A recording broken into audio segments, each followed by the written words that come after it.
everybody. I'm Rachel Braun Scherl. I'm delighted to be here with you today for today's session of Women's Health Tech. Just in the way of brief background, I'm an entrepreneur, a business builder, a marketing strategist, an author, and a speaker. And my most important title in the business world is Vagipreneur, which is a person in the business of female sexual and reproductive health, which means I get to spend my days and nights thinking about and building businesses from menstruation through menopause. I'm delighted to be joined today by Ann Garnier, founder and CEO of RelayHealth, who I'm going to turn over to Ann to share a little bit of background before we jump right into our conversation. Thanks, Rachel. It's such a pleasure to be on the program today. As we've talked before, and I've shared my background, I'm a longtime healthcare entrepreneur, done a lot of work in women's health. And so, some of the early products in high-risk pregnancy, preterm birth, and fertility. But I turned my attention to menopause a few years ago when I myself started that transition and just found firsthand how difficult it is for women. And so RelayHealth is transforming the menopause journey using advanced technology and empowering women to thrive. That's my passion.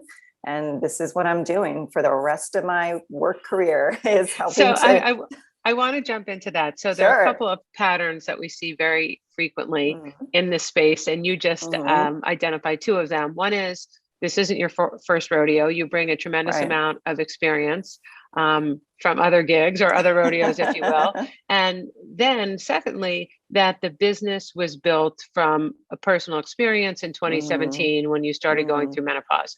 Describe what RelayHealth is and how people who might be in this life stage or thinking they're in this life stage or really have no idea how they interact and what the benefits are of working with the platform.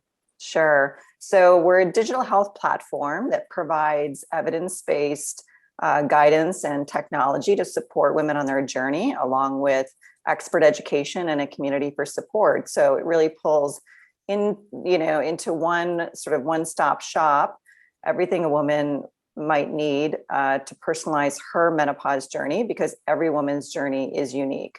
So from, finding out about menopause and how it's affecting you, to managing your symptoms, to continuing to get support to thrive in midlife, it's a full solution for women in this life stage.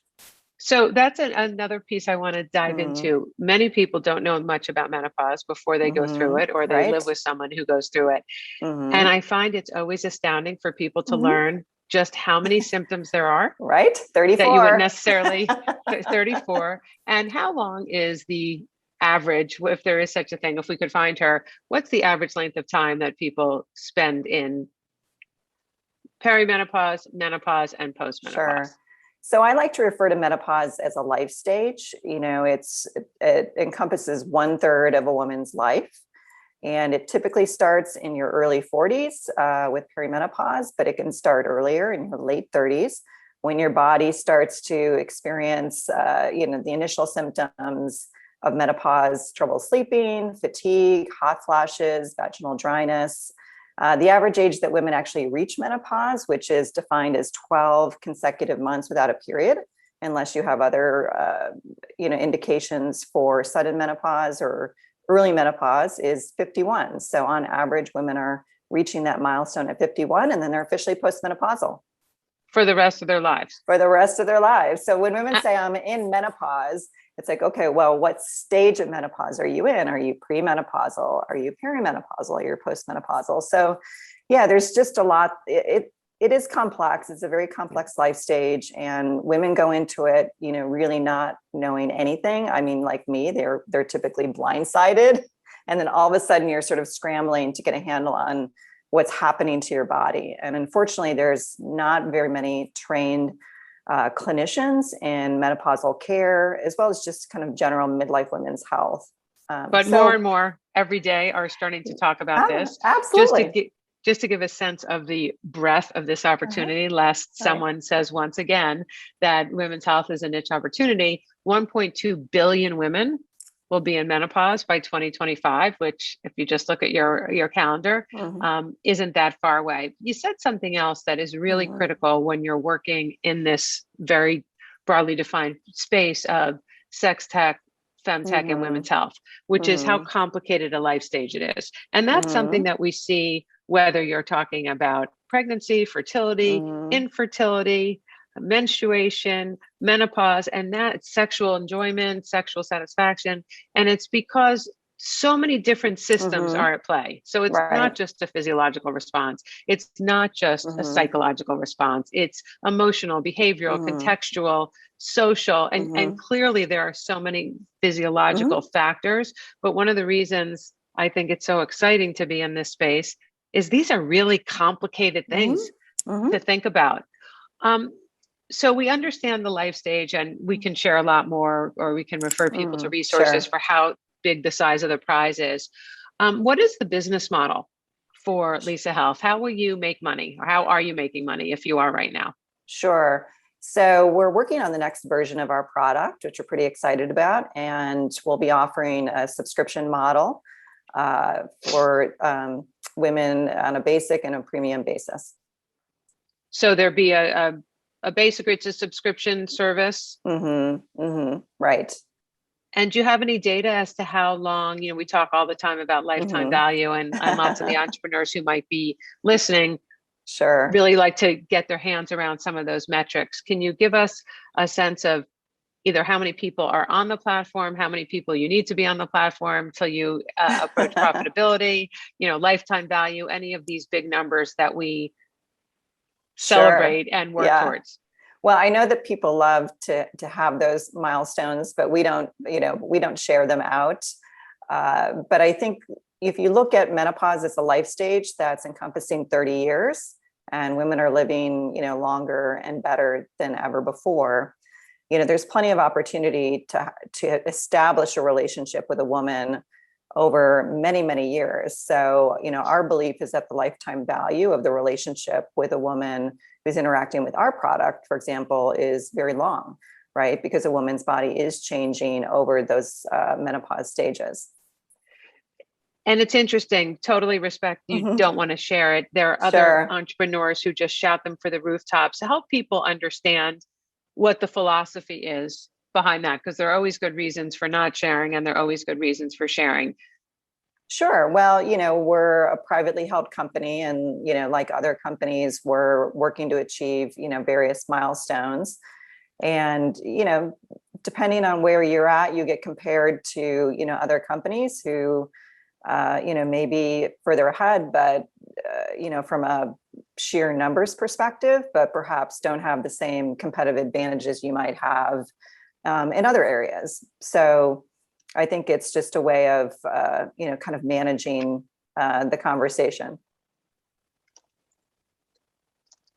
So many of the companies that I work with, also in menopause specifically, as well as other areas, have at least two revenue streams. You're focused on direct to consumer. Do you see a path in the future where you will be interacting with employers or large insurance providers now that people are literally just starting to have an understanding of the economic impact and the overall impact on their workforce of women in menopause?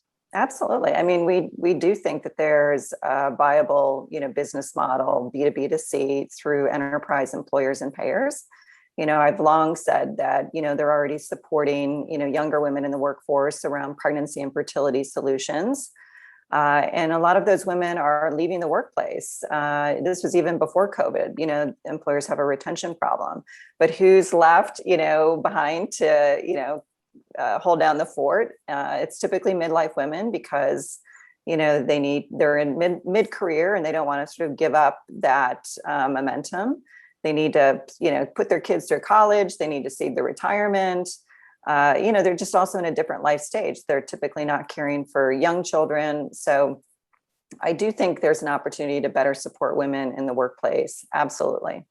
And I always feel that the conversation about women's health and building these businesses is really supported when we're informed by these other impacts. So you talked about there are many, many leading edge human resources policies in companies where they're providing fertility benefits, they're providing pregnancy benefits, they're providing maternal benefits, because to your point, they understand the value of these customers.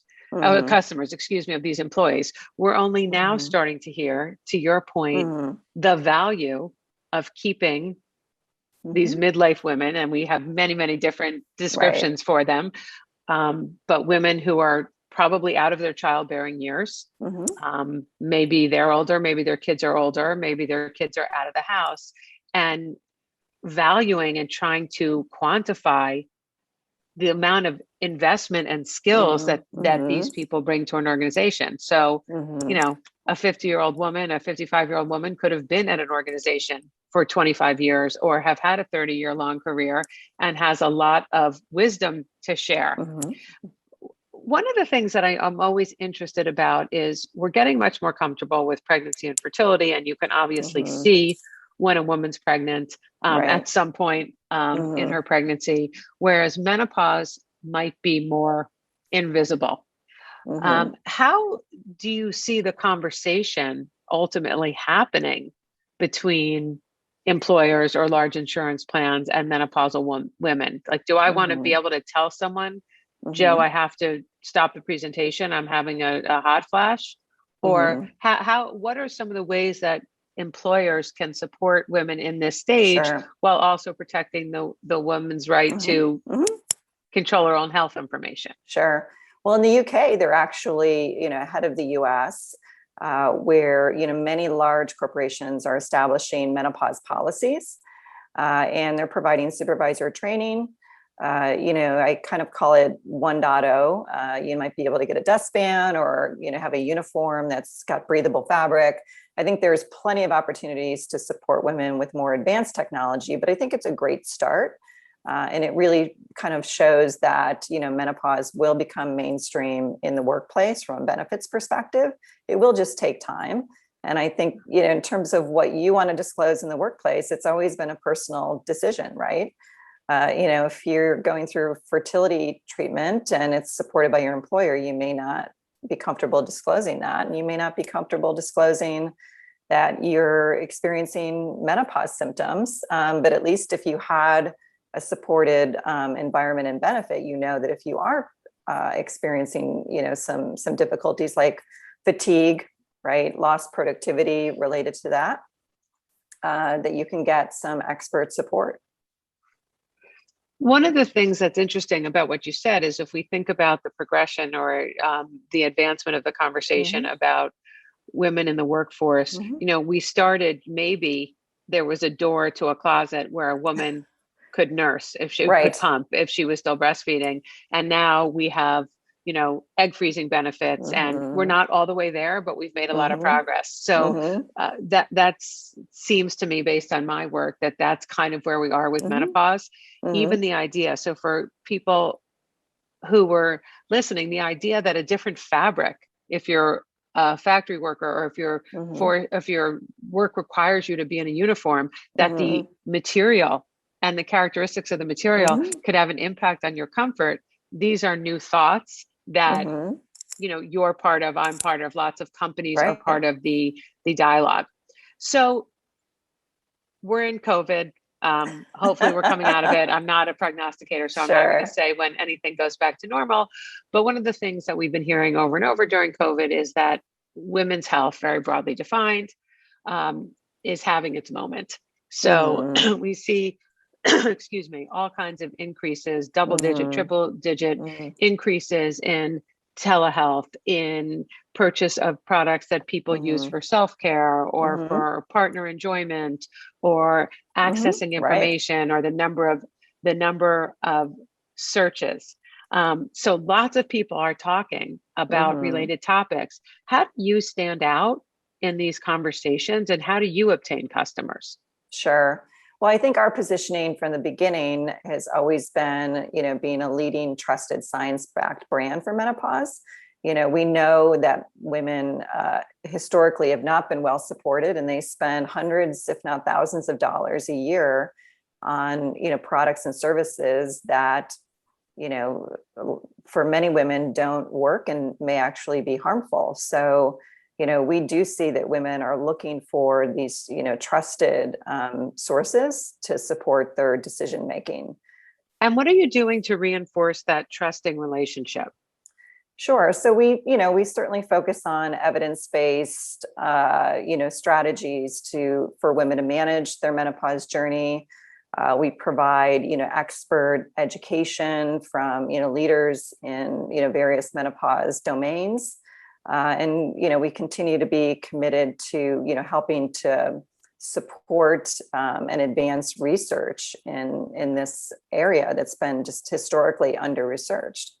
Right. And just to think about it, when you think of the 34 Mm-hmm. symptoms of menopause, when Anne talks about the different specialists, that's Right. not only aging specialists or menopause Mm-hmm. specialists, it's nutritionists, Mm-hmm. it's fitness and Mm-hmm. mental acuity. There's so Right. many different aspects to it. So one of the questions that we have a lot, regardless of what space of women's health they're in, is, wow, there seem like there's so many menopause companies, or there's so many Mm. menstrual health companies, and how are you going to differentiate? And so one of the questions that came in was, how are you different from other companies? Sure. And I preface that with saying that most people in the space Mm-hmm. would say, as I think you will, oh, there's plenty of business to go around. There's not There going to is. be one company that figures this out. So if you were to Right. characterize what makes you unique, so that we can head Sure. on address the question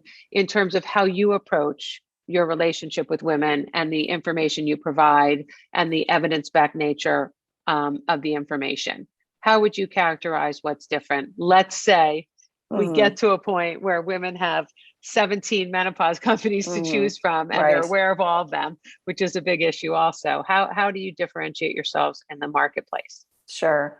Well, I mean, you're an expert in the landscape as well. You know that because of the complex symptomatology, that you may be focused just on vaginal health, right? Some aspect of vaginal health, and you can start a company just around that. You can start a company just around sexual wellness.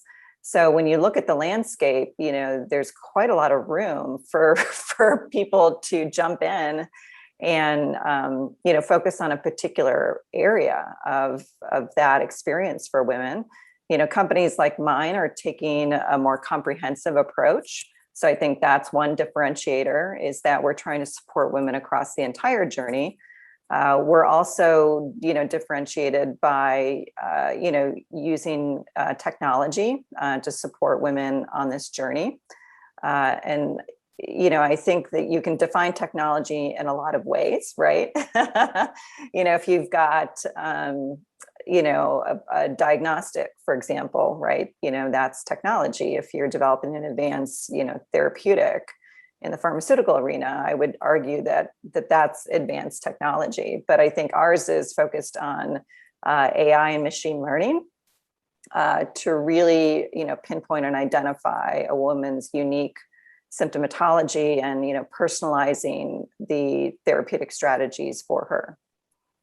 So I took your assessment test this morning, Sure. and I Sure. got my email. Describe to the folks who are listening what that means, that personalized approach, and what that Mm-hmm. looks like in terms of the information or the product that they receive from you. Right. So, one of the things we've heard a lot from women is, they want personalization. They understand that their body is unique. I always say menopause is like a fingerprint or a snowflake. And so I love that. yeah, it is. I mean, we do need to strive towards, leveraging technology. I always say, when you have 3.8 billion women around the world, right? Every single one will become menopausal. Why should they be left to figure things out on their own when we have technology that's being used for virtually every other area of healthcare, right? Almost every other condition is using technology in some way or another. So I don't think that, that women, 3.8 billion women, should have to rely on, I think, no tech or old tech. I think that this is a very complex life stage, and women deserve more and better personalization. And so does that mean, in the course of my relationship with you, Mm-hmm. that your information and your AI and machine learning becomes Mm-hmm. smarter about me and continues to Sure. give me customized recommendations? Sure. And it also, benefits from, understanding how, women are experiencing that same journey. I mean, that's the whole idea, is that, you get smarter and smarter and can personalize your solution, more and more over time. And what form does the solution come in terms of, is it information only? Is it consultations? Is it products? What do people get when they enter your ecosystem and they take the assessment and they are building, hope to build a long-term personalized relationship with you through menopause? Yeah, so currently with the current version of the product, we're, providing guidance around evidence-based strategies that can help to holistically manage, the various symptoms of menopause. And so as a woman's body changes, then, we can recommend additional or different strategies for her, because it's always, changing. And then in the next version of the product, we'll expand our profile and incorporate other evidence-based techniques that would include, other clinical therapies, as well as science-backed products and services. Okay, so there will ultimately be, will you sell the products? Will you recommend them? Will you create them? Will you incorporate, or are you not there yet? Well, we think that there's just so many solutions a woman may need during this life stage that as a company, we couldn't possibly create all of those products, right? And so for us, partnering is, I think for any company really, partnerships are a valuable part of the service that we provide. But, partnerships that meet our standards around evidence-based, science-backed solutions. And I see every day, I spend a lot of time in that world of putting companies together. If you're going after people the same kinds of people who might have the same needs or some crossover, how can you collaborate? And I see, I'm curious what you see, a much greater openness on the part of all different kinds of companies, not just those in menopause, but around this idea of partnering, because offering solutions cover so many different areas of a woman's life. So to your point, are you going to be a mattress company? You're going to sell mattresses so people sleep better, and wicking pajamas and lubricants. I mean, there's so many different. So many. Yeah. I mean, you could become, if a company just focused around the products of menopause, you could, have a warehouse the size of Amazon practically. And that's why when I mentioned earlier that there's just so much opportunity in the space, there are many, many parts of women's health, FemTech, menopause, as you say, whatever term you want to use, we don't lack for things to address to improve a woman's well-being. And I think that, creating a strong partner ecosystem, makes a lot of sense to be able to better support women. So we don't have much time left, but I do want to ask you, for people who are listening, who are in this journey or thinking about starting a company, either what's your best tip, or the one thing you wish you knew before you started? And I'm happy to share mine, but you go first. As I always tell people, you're in this, entrepreneurial journey for the long haul. So you really do have to be passionate about, whatever it is you're going to pursue. You don't need to know anything about it, because you're going to learn a lot on this journey. But the passion is something that you absolutely have to bring to the table. So one of the questions that came in that I think we can address in the context of this last conversation is, menopause is having a moment. What does that mean in terms of how that translates into getting investment dollars? Here's what I would say. It is very difficult to raise money, period. No matter how much money there is, we still see the statistics, and this is just reality. Women get, less than 3% of institutional capital. And when you look at the numbers in this smaller category of FemTech, Sextech, or women's health, it's even a smaller percentage. So for me, part of this is, what would be your tip, and how do you then translate that into investors, is you have to really be passionate about your story. And what I mean by that is, listen, we see a lot of enthusiastic entrepreneurs all the time, but in reality, based on hundreds of data points, probably thousands, all these businesses take longer to build, are more expensive to build, are more grueling, are more exhausting than most people can imagine. Right. So the first tool for me would be, if you have a thick skin, make it thicker and work on resilience and endurance, physical, emotional, and financial. The second is related, because when you're going into meeting after meeting, and you've done this and I've done this, where you're talking to people who are uncomfortable saying the word vagina, or want to die of embarrassment if the word clitoris is used, or labia, or hot flash, or whatever it is. Part of it is you have to have the tools to translate that story into something that's meaningful to them. So I always say, an investor doesn't have to be passionate about women's health for me to get an investment, or for you to get an investment. What they have to be is passionate about something we could offer them. And in this case, I always look at the numbers and say, they're huge numbers of people, tens of millions of people who are dealing with any one of these issues at any point in time, which means there are huge opportunities and the opportunity for enormous business. And we're starting to see these exits, and they're getting more and more exciting. But the bottom line, the headline to an investor who's queasy about this space is, look at the numbers. There's tons of money that has been made, and there's a lot more to be made by taking advantage of these opportunities.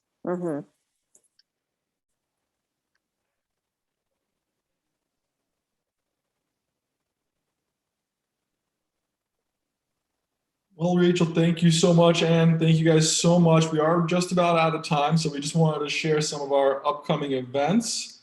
We do have some upcoming Women's Health Tech Wednesdays, so be sure to sign up for the ones coming up next week and the following week. We wanted to quickly let you know, stay in touch.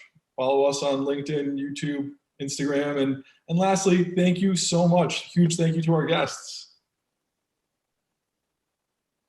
Our pleasure. Thank you so much for having us. It's our pleasure. Thank you both, Rachel and Ann. Have a great day, everybody. Bye-bye.